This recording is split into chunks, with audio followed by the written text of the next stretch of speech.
Bonjour, bonsoir, ça dépend de l'heure où vous avez un babassa. On a mis son nakati ya Tindika télévision. Merci fidèle internaute. Na fidélité pour l'accès toujours, il y a qu'à s'abonner et puis il y a qu'à partager, il y a qu'à liker l'émission Nabiso et ça va vraiment bien. Bon, continuez pour la Biso, Biso peut toujours là pour la Bino. Pour ma collègue la Bino Macambo Italie, actualité politique à la une, toujours bon messano. Quand on va la Bino, tout à l'heure on a un beau cardinal, on va monter peut-être pour moi Nicolas Délé. Na kati ya Tindika télévision, mais tozali na tokomeka kopalola. Topé kosala vraiment banalise sur ma question zali plus d'actualité récemment oh ezali la kati ya mboka la biso. Tozali na repérer directement mbote mo mboka cardinal. Mbote maman na ngai. Sango nini? Ouais, ça va na ngolo nzambe na mama na mawa papa Chen Sekedi mamulumba tozali. Bandeko ba monumba liboso topé la première fois ba découvrir au kaso ma présentation ba qui est le monsieur cardinal. Merci bandeko nyonso to Tindika je pense que ça fait longtemps que tout le monde en a dit c'est le cardinal élu de PES. Mouturo papa Chen Sekedi a côté que la révélation na désert o ya loba rapé salema. Na loba pour la Janine Mabunda longa na loba pour la Kabile Salama. Na lobi pe pour la Batunion surtout et Simbisco na minute on est aux arbres révélation mon on peut Sabino pour la Gentini Ngobla puisque Gentini Ngobla to ça 2023 là été pour Calamita Zokine. C'est le cardinal élu de PES. Mouto Soko Meki président Félix Okutane Nanzelano. Na Tindika pour s'abonner massivement puisque le cardinal déjà zongi. Après Bamibembo, Naza déjà à Kinshasa pour la repérer nos informations. Merci mon amboka. En passant, on va se faire un beau été na ba Colossiens papi qui est qui sont bé. Mon vieux Luca Lucas là, je suis na 4 salons dans bosse noté. Mon vieux Dimbu na Londres bambo te sike zomi mon vieux Rabaka Songo na France. Mon vieux bande cognos on a bossani.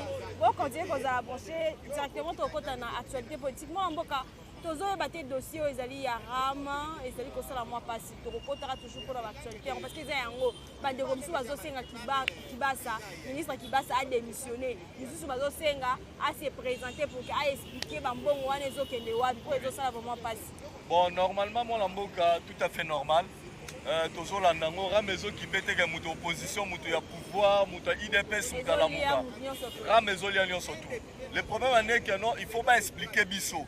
Tokolobaté que le roi qui passe à ça non aller na biso soit mais non tant ou déjà mutalonga comme ministre ça veut dire comme ministre on travaille pour la bataille surtout problème il y a moi c'est que première fois va bénir ça qui azoko quand même ko expliquer ma ramener surtout et c'est que azongote bon pour ça non j'ai été humilié bon na bénir surtout en tout cas tozo yebaté rama yango so pe ram et ça pour na téléphone ou pour na basim ça m'étonne soko za na deux donc le téléphone à double SIM, au moment où on a tous les deux SIM isolés. Ce que tu comprends, normalement, Moutou, on défendre, oui, je suis le communicateur des partis présidentiels, c'est notre allié. Mais pour défendre, il faut qu'il y ait à décortiquer en haut. Puisque j'ai suivi que non, Azolobo, Bambonga Bara, Moana, Ezo, qui ne peut pas contribuer à la gratuité dans ce moment. Non, c'est faux.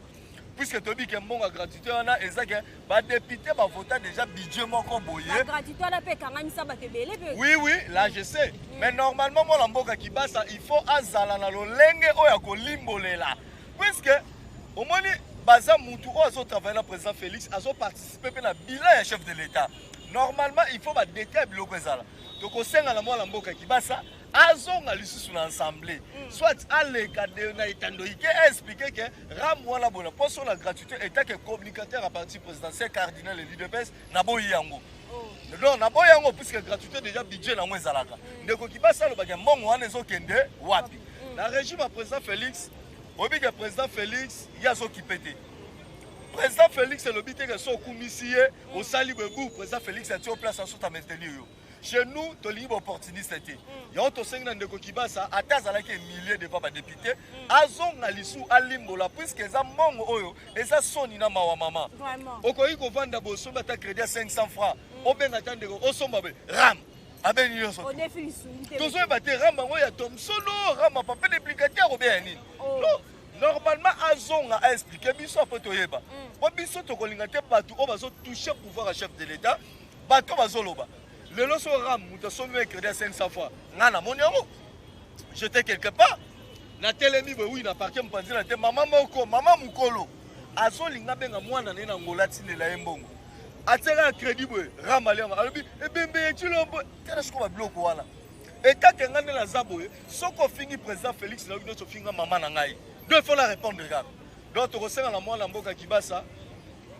alimbola bien soit abengisi biso no ba communicateur toza wana non ram wana boy na boy mbongo nango ekendaka boy po tokokotela mutu te leloko tozomona clair te wana mpenza naza clair mpo nango. Moi, Kabila, un chef de l'État, tout le monde qui est état de siège, il y a STR, il y a Goma, il y a toujours la guerre, la tuerie, la viol et tout. Depuis Kokita, tu peux descendre le chef de l'État, il y a STR, tout le monde est état de siège, et Sili Kokota. Tu as vraiment intervention par rapport à l'état de siège parce que nous allons toujours se prolonger, comme vous choisissez jusqu'à quand où tu as mawapi na état de siège. Mais moi, la moka pour répondre à bateau, parce que tout l'état de siège est que de Tiwapi, Timokolo, Soumasi, Agoya, Pepke. Et kokota la est. Il y a d'autres gens au bazo lobati kabaloba. OK, tozoliate. Félix Bilal là tozoliate. Mais la koye biso ke biso to voyage quand même. Vous préférez ou les sénateurs avec Joseph Kabila? Non. Mutu oya ko préférer Kabila c'est que mutu na zandoki. Pourquoi je dis ça? Ezaka ka province oyote o ba province nyo sorti zo le lanzala te mama na ngai. Soki totali parmi ba province oyo le lanzala. Eza ville province à Kinshasa. Est-ce que vous pensez que c'est la Bukavu? Bukavu, bazo le logo olia. Maniema bazo le logo olia.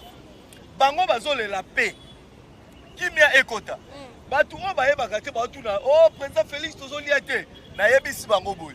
Soki kimia ezate. Soki masa sezo beta ozwata courage a kotia ko palo son nzungu te o lambolia. Privilège ya président Félix ozo privilégié d'abord eza paix. Puisque le président Félix Alobagan, avant de se sentir qu'il est à l'aise, je suis le chef de l'État, il faut payer côté à l'Est. Ça fait combien des années? Bandegolabso Est, bazo koufa, bazo torturer, bazo bon moment le Robanyama. Yozo la Golia, Liboumou. Ce qui m'a ça, c'est Zobeta. Est-ce que vous le Golia? Bati Kelo Kuala. Président Félix Azali bénédiction, on a matiné le peuple congolais. Nala lo bango mais du fois. Et ça bisota. État de siège n'est pas et là, on dit que si vous remarquez, le système où le président Félix a l'état de siège, et ça, système où il n'y a pas Mobutu. Mobutu, il n'y a pas Congo à Tindi la Moujimaï. Mobutu Moujimaï à Tindi Boy. Les gens qui ont été rebelles. Mais, les Bango, les dirigeants Est, ils ont massacré les Alaki. Il y a reçu le président Félix, l'état de siège est aussi la Soki Kimia et continent Est. Wana état de siège ici. Mais ça la calme. Pouvoir on est au Kenango. Pays surtout, parti surtout dans l'histoire nango. Ce côté l'histoire il y a Nelson Mandela na papa Chen Tshisekedi ndenge moko. Otali histoire il y a Anissa Nelson Mandela na IDPS ndenge moko. Anissa Nelson Mandela banda bazwa pouvoir na Afrique City lelo balongwa raté. Yango na biso pe to lobaka, to kolongwa te la sens que ya violence te. To ko sala na posa ya peuple. Na biso que to ko sala na posa peuple. Non, ceux qui peuplent à l'obito qui est bon. Ceux qui peuplent à l'obito qui est bon. Président Félix Omana Nensili, tu as dit que M. sous-président Jean-Marc Kabundaza, c'est Jogisé Kabouyaza, pouvoir retourner à la IDPS. Non, je suis clair, puisqu'on a tourné Papa Chen Seked. On a tourné qui Papa la FCTA que cardinal professeur ni l'empêche ça. Non, cardinal Boynaboy. Batouanga Ganga Pamba. Machine, on a zoé maman machine à FCC. FCC, on a FCC. Machine à FCC, c'est l'homme au moment à des attaques. Ça va prendre encore du temps.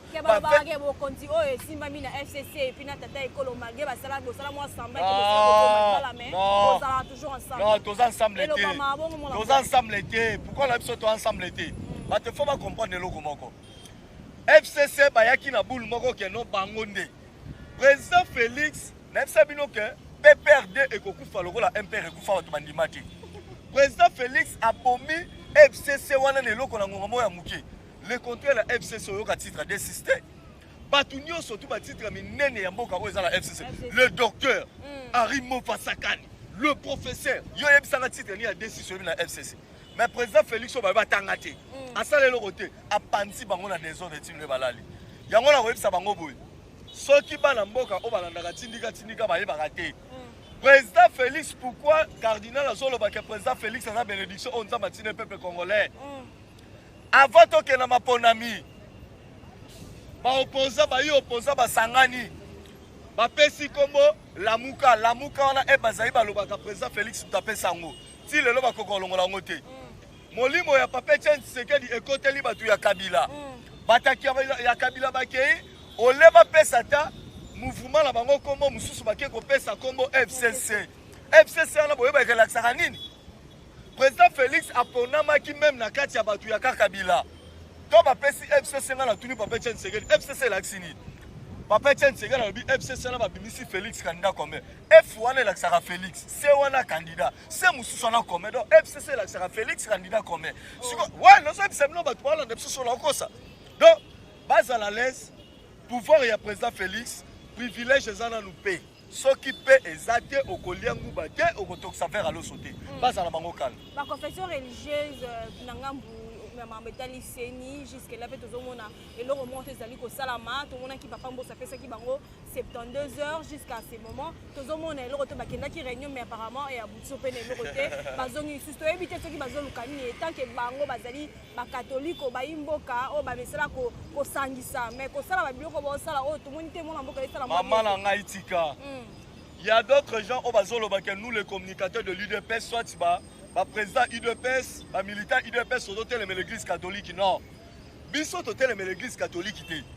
Biso hôtel melande ba kambi l'église catholique o ya kimuta mabe. Na koloba lelo devant le monde entier. Soki élection ça en 2023 ke ba tout la chole na mbongo. C'est pas nous. On est retardant. Non, au moins des abonnés. Chole na mbongo soki ba yoka eka ke non numéro 1 à Seni comme on est bimi matondo. Comme on est bimi mamicho. Comme on est bimi Jeannette ba ngaba ndima. Quand ba yoki kaka kadima ba bien to kufi. Muluba. Mais tout ça la clair quand même. Kadima wana ni de près ni de loin il de peste la famille même présidentielle. Kadima na il de peste to yebi été. Église catholique va diriger. Et comme il tourne au qui mangit c'est pas diriger et botel bango problème. Kadima wana ndenge to landeli. Kadima sa professeur ou a format professeur ou a format malonda. Kadima va en Afrique d'ici. Azana 21 ans d'expérience. A organiser une élection de Chopin, na beta sini ba wapi azala la kata seli lwala. Banda kale senga ki ke yende fois seni. Mais le ko ba no mona za muluba, moi ezati. Mais tobo yango te. Je suis le communicateur de l'UDPS, mais je ne viens pas de Kassai. Je viens de Bandundu quand même. Et tant que le peuple congolais, là, il a raison. Il y a un peu de boy. Soko tali même sera Mobutu. L'appareil judiciaire na biso. Batu o ba maîtrisant on net ba Kassai bazati. Wala tobo yango te. Le président Félix a su kaka bato ba négligeant qui a tient bango na place. En plus ba lobby pour na ko désigner président ya Seni. Et ça na dévolé ba kenaka. Premier volet, maman va qu'il y ait un consensus. Consensus, on est simité à quel nini na vote. Nous surtout ne coca di mabimi na voie légale ou est salami na moment wana. Bande ko confession religieux va qu'il y ait un consensus simité. Va qu'il y ait un vote 6 va voter kadima. De le quoi ça muluba et ko simate. Et loko so bozo mona ngo eloko mukie. Vie au monde première fois église qui mangise numéro 1 église qui mangise a répliqué la bande ko bayi catholique. Tous ceux qui sont dans la guerre, qui y a l'église. Donc, les catholiques, ils mettent foi, chole, alongola, soutani, à ça le parlement debout, après ça comme Senko. Président est à la mongo hier à la adjoint. Puisque oya salaka chole oya bimisaka N4 na ye oya bimisaka yango. Mais pourquoi pas ça la binion se bossa na boyo kana ce qui pour changer pour la carte de Mathieu Batinsu. Pourquoi est-ce que parti monsieur la carte? Si ko pas na ni bango ba linka di mati. Kadima sa. Non, bisote. Makambu ya kadima UDPS ni de près ni de loin. To yebi kadima te. Yo yaka ako sala be mission na permanence. Jour ni o mona kadima a. Na famille ya président Félix to yebi kadima te. Famille Augustin Kabuya. Ya Jean to yebi kadima te. Na côté bimeli ku problème fona mona yi. Si c'est comme ça luka mutu mususu ba tie. Ah, soki balobi ke ba luka mutu mususu. C'est que ton négligé ba yi confession religieux o baza 6 wana. To pesi valeur na chole na mbongo. Chole na mbongo ba liba comme ça nini c'est nini église catholique parti politique. Mama toti ke loko wana chole alongola sultani. Ala takazaka asala parlement de boussot parti politique apesa ngo kombo senko. Chola tika bloko wana moko leka biso ba intimida biso te moko leka awat on ne peut pas nous intimider akena wan o eza pouvoir à UDPS tozala kila bango 50-50 na minute on va soutenir Fayulu ba bimisa bato na balabala mais tout le monde a fait Fayulu on tika te ba marche fezo yara kili malgré que bazo Fayulu azo sala marche na 15 personnes Église catholique, on a pas chôle, on va appuyer. IDPS, c'est une machine à politique, maman. Nous sommes là, nous sommes déterminés. Bako intimidé bisota. Tofani l'opposition. Le seul président qui a animé à travailler là, c'est le président Félix. Non, la ministre de la Mangote, problème est ani. Bana mboka soki élection dans 2023, bota la chole na mbongo. Eza bisoté. Puisque même Mike Hammer, ambassadeur des États-Unis d'Amérique, accueilli à Bengisi Bango. Toujours quand la chole na mbongo bazota mutu makasi pour nani. Donc bisoto vanda raboye. Likamuke comme la chole na mbongo, chole adi, ambongo adi. Donc payer ko kelibo sote pas chole na mbongo balobe. Donc c'est ça. Non non non, nous sommes déterminés. Yango la président Félix alobaki soki bayo kanité. Papa Mboso asala musala na. Moi mboka vraiment tozokoma na kokela suka ya émission na biso tomona ki pe Marc Hammer azali koloba to bazali ko participer toujours ya kosala pe mosala na mais tout le monde bande comme ça pourquoi est-ce que mboka na biso tozali toujours ko associer batali banda pourquoi pas babiloko mususu esala mara na mboka etikala ka pa la biso ba yimbo batika biloko wana États-Unis d'Amérique baza ba premier partenaire République démocratique du Congo la pouvoir eux Mike Hammer tant biso to boye bango président Félix a passé les locaux États-Unis d'Amérique d'ailleurs. Avant l'Ibala et FCC caché Koufa, Mike Hammer a les cas tu tapes bientôt c'est la tempête. Batu baye ba yango ta. Vraiment. Tempête ni le goya pour l'Ibala Koufi. Mike Hammer a ke Katanga. Batu balobe été a ke kotala masanga Moïse menga le no c'est no vérité quand même. Mike Hammer au moni marche qui prévu le 15. Oh ya la muka. Il y avait deux personnes dans le bon Jassim. Puisque dans le cardinal, il y avait deux personnes et c'est qui le 15 on a base en administration américaine. Quand on marche ça, on a la chambre bakangi batuna marché dans matrapa IDPS. Ba Fayulu, soit Fayulu, Muzitu, Moïse, Kabila. Bango nyonso tout baza clique moko. Et là on dit deux personnes à mon âne. Et ça là qui Moïse Katumbi na pécho les bango dans les États-Unis d'Amérique. De façon tant on sabotage et salema awa. Kosale mawana soulèvement populaire bango siko bakolakisa batuna bango botala mutu o boponaki comme candidat botala buzobo azosala na Congo kuna yangwana Mike Hammer lokola États-Unis d'Amérique bayebaka bien avant Mike Hammer akena bomona masangwa neza lukuta akena ebisa Moïse Tchala c'est moi la mère o eza pouvoir des États-Unis d'Amérique en plus nayebi sur le rapport ya ONU. Il y a deux personnes qui ont financé Kunda Batwa. Moko Aza conseiller principal ya Kagame. Deuxième personne qui lobby Aza opposant de plus riche à la République démocratique du Congo. Est-ce que Fayulu Aza na Mongo? Mouzito Aza na Mongo. L'opposant le plus riche de la militation c'est Moïse Katumbi. Bato Bamane qui financé Kunda Batwa. Président Félix Batouni pour le président Félix Asurol Maboko. Maman. Kobundise loko ewute pa nzambe basangani siko toyebisi bango boye ba Moïse Katumbi bango nyonso tune basangani bakoye na pula mabe na pula ke IDPS mutala na pouvoir IDPS ayebi nzela IDPS ayebi ba stratégie nyonso tout nani ayebi yango teke entre République démocratique du Congo na Serbie contrat na biso relation na biso 4 ans si je ne dis pas 31 ans le seul président Oya qui a son si relation, Oya biso na Serbie, c'est le président Félix. Le seul président dans le monde entier, Oya coopéré dans l'Américain, a coopéré dans Paris et créé un syndicat, c'est le président Félix.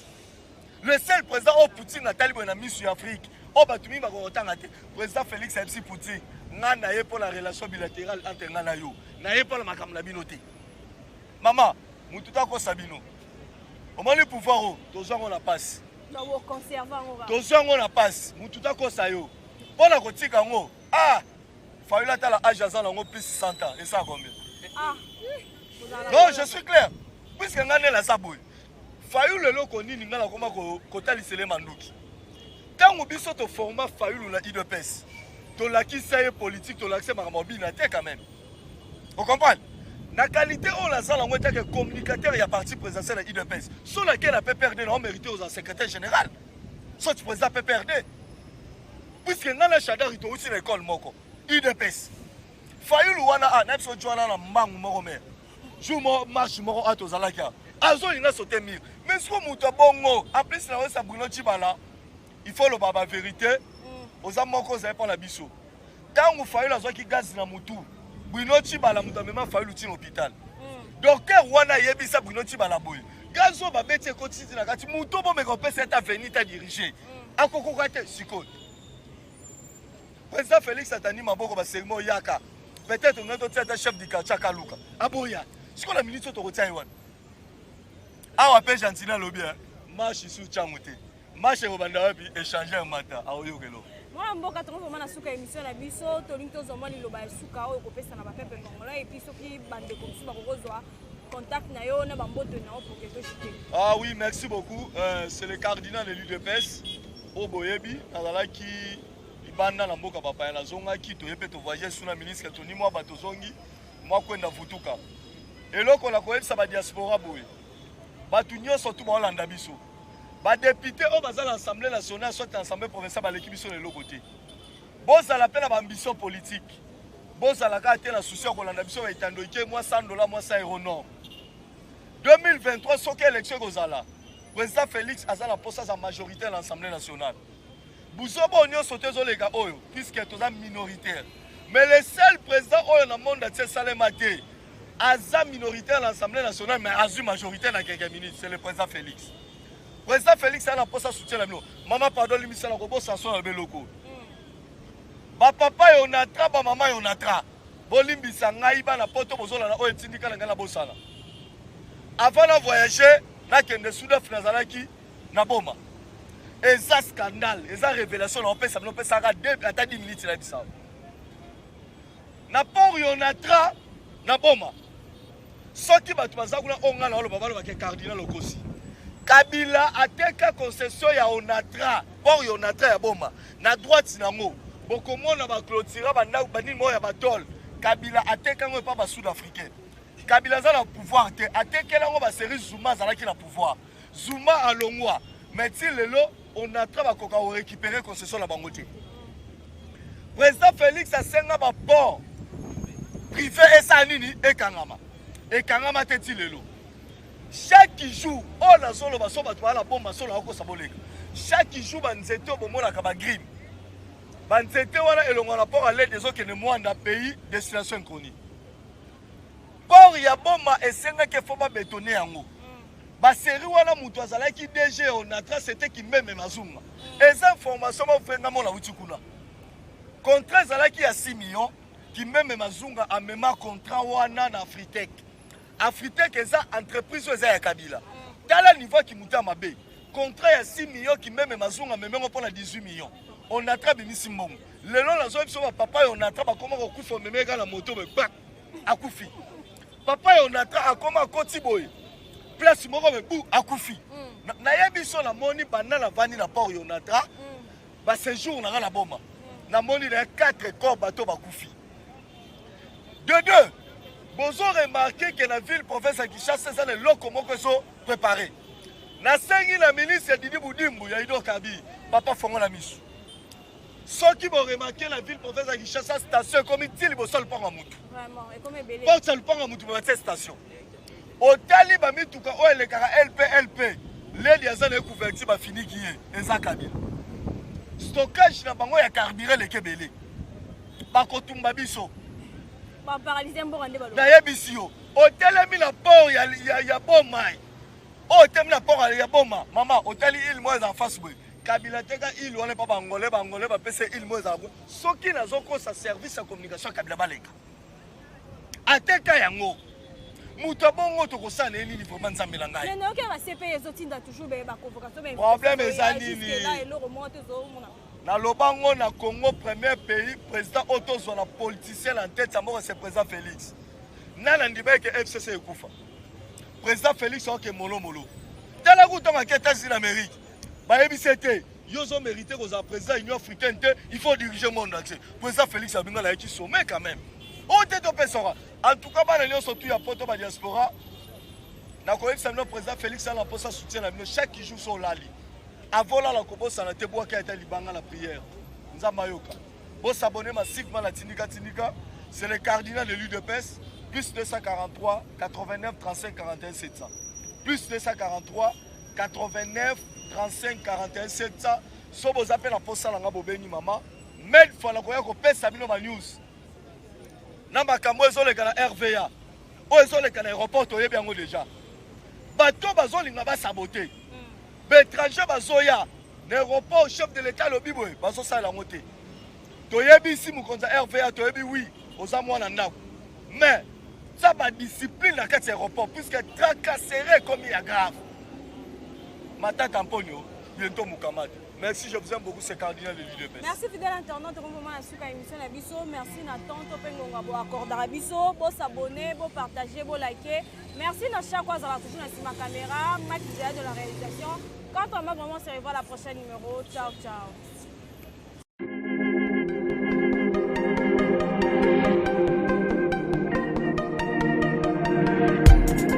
Après 25 ans d'expérience, eh oui, de 1995 jusqu'à ce jour, Elton Store, l'unique shop congolais de Londres, la Grande-Bretagne, où il y a Londres, et Zaliko ça la fierté à la communauté Nabiso, et surtout, il y a un homme d'affaires congolais sérieux dans la diaspora. Oh yes, yes, yes, yes. C'est créé Elton Store et Zalika Kamoko, le sérieux, à quel na service qui t'a qu'on a client naïe. Avec ma produit naïe, où il y a première classe, il y a qualité supérieure. Oh, il y a ma bombe à mi Eden Store. Oh yes, mon crime bimbe yeba. Ma maman à Londres va confirmer. Eden Store, c'est le berceau des produits cosmétiques. Il y a solo produits originaux. Et yes, les alipes perso y a produits alimentaires, naturels et organiques. Au travers de nos produits cosmétiques, Eden Store détient le secret. Secret ya solo, où ya poso ya maman moi c'est qui toko. Poso ya moi so penza basali kolula, poso ya moi so mobala kotala ya lembate. Poso so kotamboli masanga sima. Eh oui, yango ne ba produit zo tekama na kati Eden Store. Na ba produit alimentaire, où ya Eden Store, yango de secret ya cuisine ya maman congolaise. Eh oui, nyonso ko so penza mobali na yo ezali. Pondu, matembele, ngai, ndole, fumbwa, ndunda, bilembwe, oyo nyonso penza, oyo kobonga pona cuisine na ezali. Oh yes, yes, yes. Olingi mobali na yo asepela na yo libela na libela. Olingi mobali na yo atala kayo lokola mwasa azali kolula sika. Oh yes. Olingi mobali na sisa biloko nyonso tela kaye na mesa. Secret zali kaka moko. Eden Store.